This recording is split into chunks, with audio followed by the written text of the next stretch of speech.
Example problem 10 reads, how many millimeters are in 5.697 kilometers? The first thing to do is always figure out what you're starting with. So here we are starting with 5.697 kilometers. Second thing to always do is figure out what we're converting to, which is millimeters. And then the third thing to do is figure out whether it is a single step or a multi-step approach.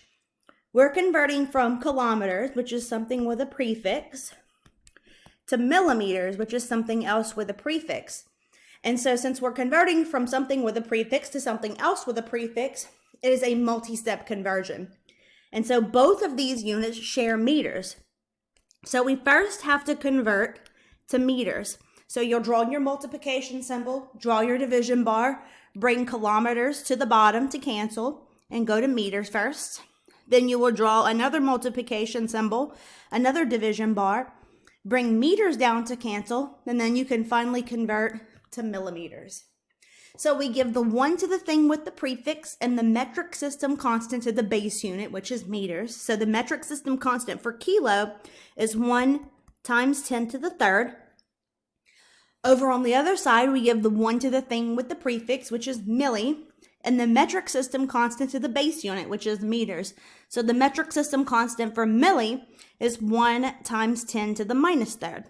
And so here we can see where kilometers cancels, meters cancels, we're left with millimeters, which is what the problem asked us for. So in our calculators, we would write 5.697 times 1 times 10 to the third divided by 1 times 10 to the minus third. So 5.697 times 1 e to the third divided by 1 e to the minus third, and that equals, we're going to go to scientific notation in our calculator because it's a really big number, 5.697 times 10 to the 6 millimeters. Let me know if you have any questions about example problem 10.